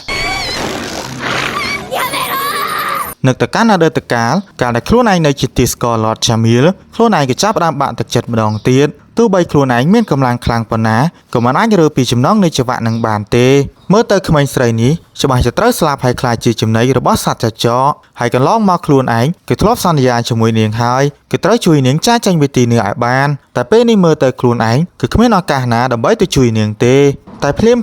មិនដឹងមូលហេតុអីមកគៀណាក៏បានឃើញរូបរាងរបស់កូលតាគឺបាននិយាយលើកទឹកចិត្តឲ្យមកគៀណាខិតខំទៅជួយក្មេងស្រីនោះខ្លួនឯងជាកូលតាគឺជឿជាក់លើមកគៀណាគឺពិតជាអាចធ្វើវាបានបែកគ្នាអស់រយៈពេលយូរហើយមកគៀណានៅគិតខ្លួនឯងជាទាស្ករទៀតមកគៀណាមិនមែនជាទាស្ករទេតែជាអ្នកចម្បាំងដ៏អស្ចារ្យត្រឹមចង្វាក់ប៉ុណ្ណឹងគឺមិនអាចរារាំងមកគៀណាបានទេនៅពេលឮសម្ដីទាំងអស់នេះមកគៀណាភ្លឹកជាប់តែខ្លួនឯងជាទាស្ករឬជាអ្នកចម្បាំងដ៏អស្ចារ្យទៅដោយមិននឹកស្មានដល់មកគៀណាបើជាលោតចុះទៅក្រោមដើម្បីជួយក្មេងស្រីនោះត្រឹមសម្រេចរបស់នាងក៏អាចកម្ចាត់នៅចចកទាំងអស់បានហើយនៅផ្ដាច់ចង្វាក់បានជាងាយស្រួលទៀតនៅពេលឃើញមកគៀណាចាប់ផ្ដើមមានកម្លាំងខ្លាំងឡើងវិញអាប៉ែនឹងក៏បញ្ជាកូនចៅហើយគឺឲ្យបលែងសត្វខ្លាមកទាំងអស់ដើម្បីសម្លាប់មកគៀណាចោលតែមកគៀណាបើជានិយាយទៅកាន់ក្មេងស្រីនោះពួកយើងគឺមិនកើតអីនោះទេគឺត្រូវជឿជាក់លើបងត្រឹមសត្វខ្លាអន់អញ្ចឹងគឺមិនអាចធ្វើអ្វីយើងបានទេ誰よりも何よりもなぜならនៅពេលឃើញបែបនេះពួកអាចចាមទាំងអស់ក៏ចាប់ផ្ដើមរត់គេចខ្លួនហើយអ្នកណាទៅដឹងទៅសត្វខ្លាទាំងអស់បើយកត្រូវម៉ូគីណាសម្រាប់ចោលយ៉ាងស្រួលហើយបើតាមសម្ដីម៉ូគីណាខ្លួនឯងគឺមានកម្លាំងខ្លាំងណាស់ខ្លាំងជាងសត្វខ្លាទាំងអស់នេះរាប់រយដងព្រោះខ្លួនឯងជាអ្នកចម្បាំង Finalist ដោយមិនចង់ខាត់ពេលច្រើនម៉ូគីណាក៏ហត់សម្ដៅទៅកាន់អាប៉ែហ្នឹងហើយអាប៉ែនឹងវិញនៅពេលឃើញបែបនេះក៏ចាប់ផ្ដើមភ័យហើយនៅបានសូមអង្វរម៉ូគីណាឲ្យទុកជីវិតឲ្យខ្លួនឯងទៀតតែម៉ូគីណាវិញគឺមិនបានខ្វល់អីច្រើនទេក៏ចាប់ផ្ដើមទាសគុកអំពីអាប៉ែនឹងដែរព្រោះខ្លួនឯងជឿថាអាប៉ែនឹងច្បាស់ជាចាប់ទាសកមកច្រើននៅពេលឃើញបែបនេះអាប៉ែឈ្មោះទាសកនឹងក៏ចាប់ផ្ដើមប្រកែកដែរទោះម៉ូគីណាអាចយកឈ្នះខ្លួនឯងមែនតែពួកនោះគឺគ្មានពាក់ព័ន្ធអីជាមួយម៉ូគីណាទេឬបែបនេះម៉ូគីណាក៏ចាប់ផ្ដើមមើលចិត្តដែរអាប៉ែនឹងចិត្តងាប់ទៅហើយនៅស្ដាយអំពីទាសកទៀតហើយបន្តមកគឺយើងបានឃើញម៉ូគីណាចាប់ផ្ដើមទម្លាយគុកនេះគឺទៅរំដោះទាសកផ្សេងទៀតបណ្ដាលឲ្យក្មេងស្រីក៏បានជួបឪពុកម្ដាយដែរតែអ្វីដែលចម្លែកអាឡាឌីនក៏ត្រូវបានគេចាប់មកដែរបណ្ដាលឲ្យម៉ូគីណាក៏ចាប់ផ្ដើមគៀងហើយលោកម្ចាស់ម៉ាហ្គីបើយកត្រូវបានគេចាប់ធ្វើទាសកឬហើយអាឡាឌីនក៏បានតបទៅវិញដែរអំឡុងពេលខ្លួនឯងធ្វើដំណើរពួកគេក៏បានលួចវាយឆ្មក់ហើយនៅពេលខ្លួនឯងដឹងខ្លួនមកគឺត្រូវបានជាប់ខ្នោះទៅហើយមកដល់ពេលនេះគឺមិនទាន់រកឃើញត្រៃវេទមន្តទេតាមពិតទៅត្រៃវេទមន្តគឺនៅជាមួយគ្នារបស់អាឡាឌីនសោះទើបអាឡាឌីនគឺមិនអាចរកវាឃើញតែពេលនេះគឺបានមកដល់ដៃវិញហើយស្របពេលក្រុមរបស់ឡៃឡានិងសាបូបរួមជាមួយមេភូមិក៏បានជួលក្រុមទាហានស៊ីឈ្នួលមកគឺដើម្បីវាយលោកក្រុមចោលតែនៅពេលពួកគេមកដល់បញ្ហាទាំងអស់ក៏ត្រូវបានដោះស្រាយចប់សពគ្រប់ហើយអាឡាឌីនវិញគឺអោបកញ្ញានេះឡើងស្វិតមើលទៅពួកគេគឺធ្លាប់ស្គាល់គ្នាពីមុនបណ្ដាលឲ្យម៉ូគីណាក៏បានចោទសួរទៅតែនេះមែនទេជាលោកម្ចាស់នៃអាតកំបាំងដែលអ្នកធ្លាប់បាននិយាយឬហើយអាឡាឌីនក៏បានតបទៅវិញដែរខ្លួនឯងក៏បានជួបពួកនាងនៅក្នុងទីក្រុងមួយមុនពេលខ្លួនឯងក៏បានជួបជាមួយនឹងអាលីបាបាបន្តមកមេភូមិក៏ចាប់ផ្ដើមអរគុណម៉ូគីណាដែលបានកម្ចាត់ក្រុមចោរទាំងអស់ក៏មានន័យថាម៉ូគីណាគឺអាចទៅតំបន់ប៊ូលបែតបានហើយនៅពេលឮបែបនេះអាឡាឌីនក៏ចាប់ផ្ដើមនិយាយដែរវាពិតជាគួរចៃដន្យណាស់ខ្លួនគឺមានគោលបំណងឆ្លងកាត់តំបន់នោះដែរឬហើយម៉ូគីណាក៏ចាប់ផ្ដើមភ្លឹកជាប់មិននឹកស្មានថាលោកម្ចាស់ម៉ាហ្គីក៏ទៅទីនោះសោះហើយចុងក្រោយអ្នកភូមិក៏ចាប់ផ្ដើមត្រឡប់ទៅវិញនៅសល់តែអាឡាឌីននិងម៉ូគីណាទេដែលត្រូវធ្វើដំណើរទៅកាន់តំបន់ឈីសាន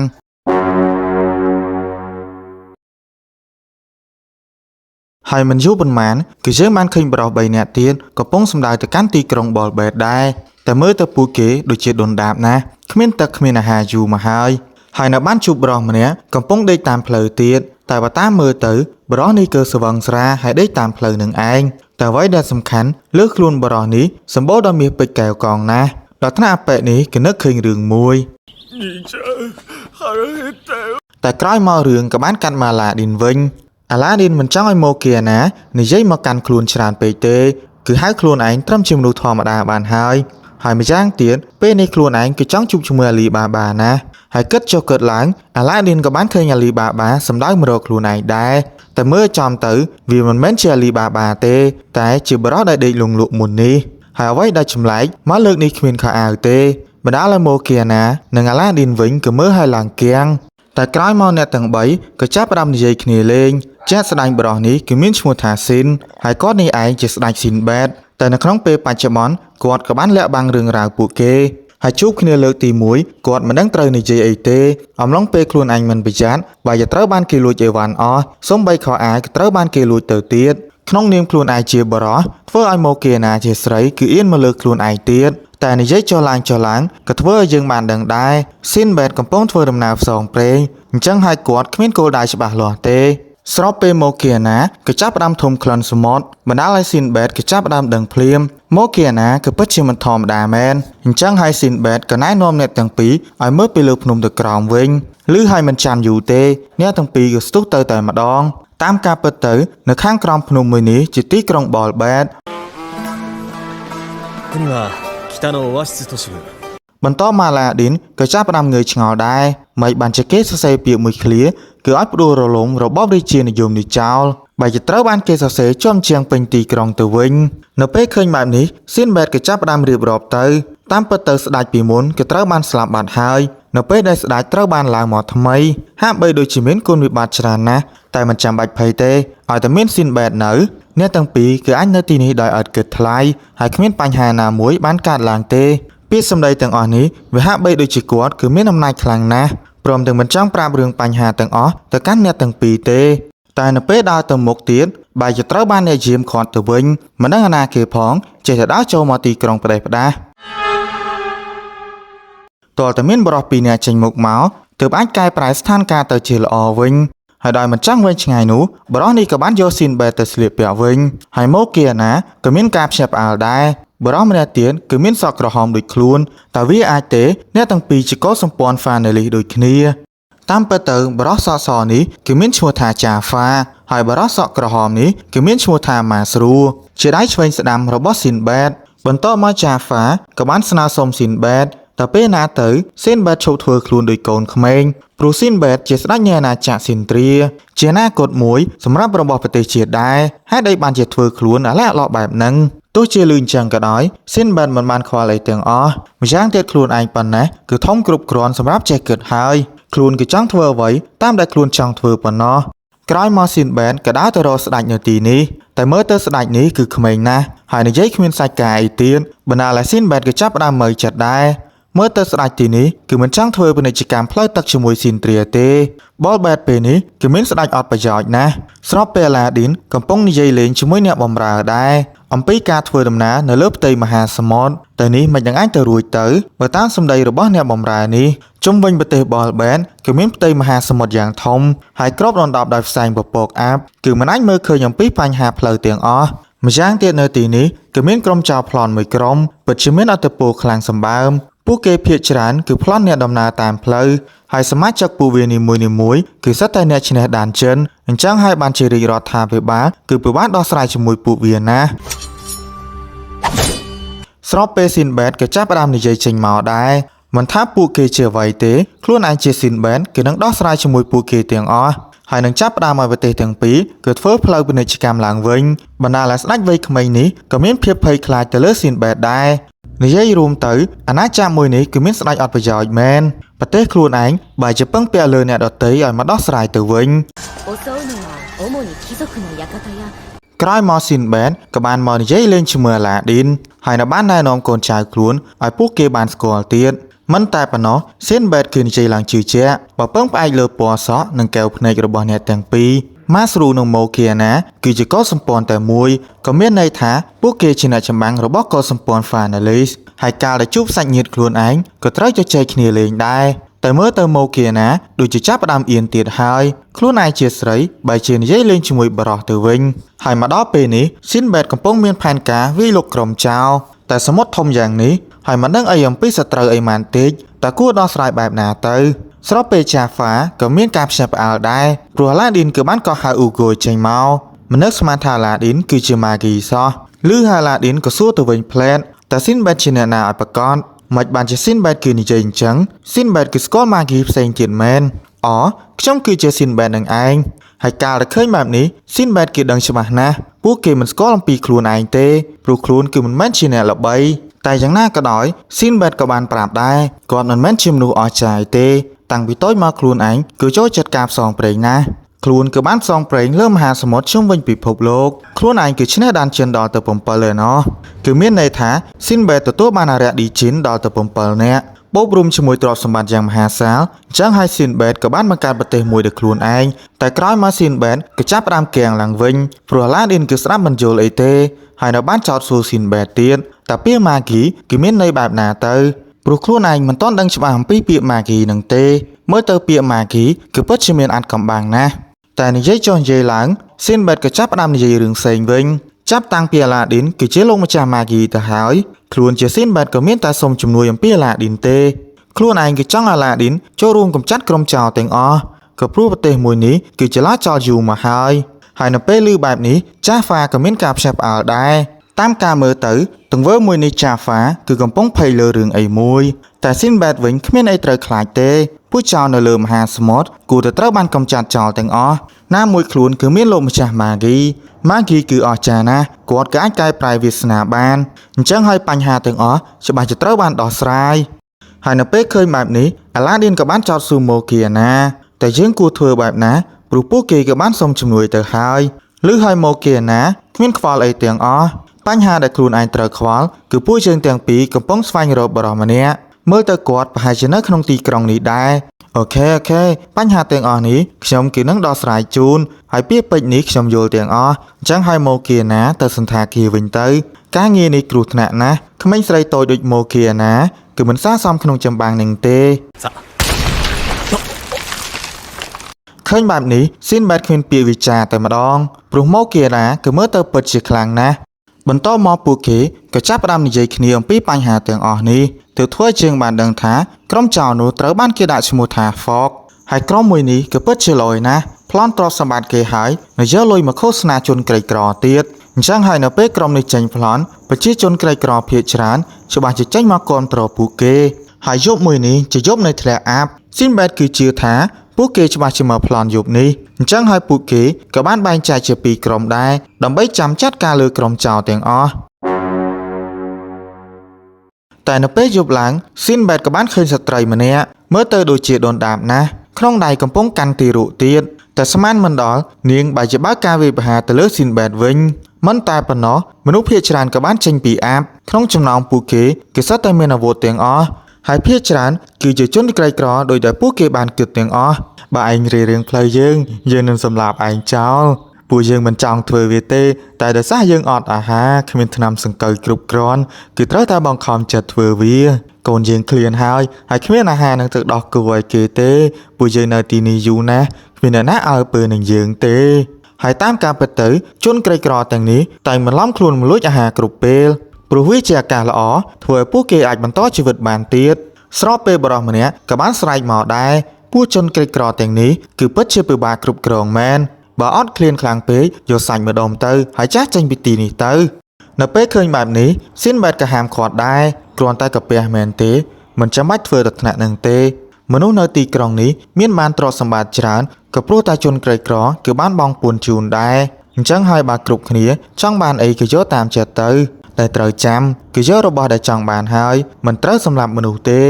ឬហើយជនក្រីក្រទាំងនេះក៏បានដើរចាចេញទៅព្រោះគ្រប់គ្នាដឹងច្បាស់ស៊ីនបែតគ្មានបំណងអាក្រក់ទេហើយក៏ចង់ឲ្យពួកគេល្អដែរស្របពេលអាឡាឌីននិងម៉ូគីណាវិញក៏មានការភ្ញាក់ផ្អើលដែរព្រោះអ្នកដែលត្រូវផ្សាយពលទាំងនេះគឺចាប់ផ្ដើមគ្រប់គ្រងខ្លួនឯងលែងបានហើយបើការវាយប្រហារទៅលើគ្នាឯងវិញបណ្ដាលឲ្យចាហ្វាក៏ចាប់ផ្ដើមនិយាយពពកអាប់ទាំងនេះគឺបង្កើតឡើងដោយអំណាចវេទមន្តអញ្ចឹងហើយការធ្លាក់អាប់មួយនេះច្បាស់ជាពាក់ព័ន្ធជាមួយក្រុម Fox ស្របពេលក្រុមចៅក៏បានបង្ហាញខ្លួនចេញមកមើលទៅពួកវាគឺសម្បូរអាវុធវេទមន្តដោយតែគេបាននិយាយពិតមែនអាប់ទាំងអស់នេះក៏ត្រូវបានបង្កើតឡើងដោយចៅស្រីដែលមានឈ្មោះថាសេណាប់ហើយអប៉ែមាសធំនេះវិញដែលវាមានឈ្មោះថាហាសានអាវុធវេទមន្តរបស់វាគេអាចកាត់ផ្តាច់អ្វីៗបានទាំងអស់អញ្ចឹងហើយវាជាការល្អឲ្យក្រុមចៅទាំងអស់ទៅប្លន់ទ្រព្យសម្បត្តិនៅទីនេះស្របពេលឆាហ្វាក៏បានបើកការវិភាគទៅលើក្រុមចៅដែរមើលទៅគាត់ក៏ជាអ្នកឈ្នះដានជើងដូចគ្នាព្រោះខ្សែដែលគាត់បានប្រើគឺអាចបត់បែនតាមអ្វីដែលគាត់ចង់តែអ្វីៗមិនដូចការគិតរបស់ឆាហ្វាទេនៅពេលគាត់ចុះទៅក្រោមពពកអាប់មួយទៀតក៏រុំខ្លួនគាត់ជាប់មិនអាចឲ្យគាត់ធ្វើសកម្មភាពមួយណាទេហើយអ្នកដែលប្រើវេទមន្តមួយនេះគឺមានឈ្មោះថាខាស៊ីមសម្ដីរបស់វាគឺមិនចង់ឲ្យឆាហ្វាលូកលាន់លើការងារនឹងទេហាក់បីដូចជាពួកវាមិនចង់បង្ករបួសឬបញ្ហាណាមួយឲ្យកើតឡើងស្របពេលម៉ូគីណាក៏បានស្ទុះចូលមកដែរ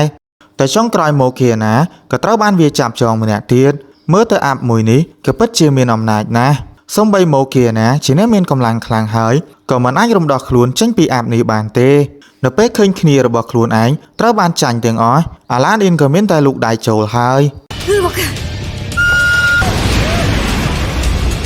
តែនឹកស្មានមិនដល់បរិសម្នាក់ក៏បានដើរចូលមកមិនឲ្យពួកគេធ្វើសកម្មភាពអីឡើយហើយអាឡាឌីនវិញគ្រាន់តែឃើញកែវភ្នែកបរិសម្នាក់នេះក៏មានការភ្ញាក់ផ្អើលណាស់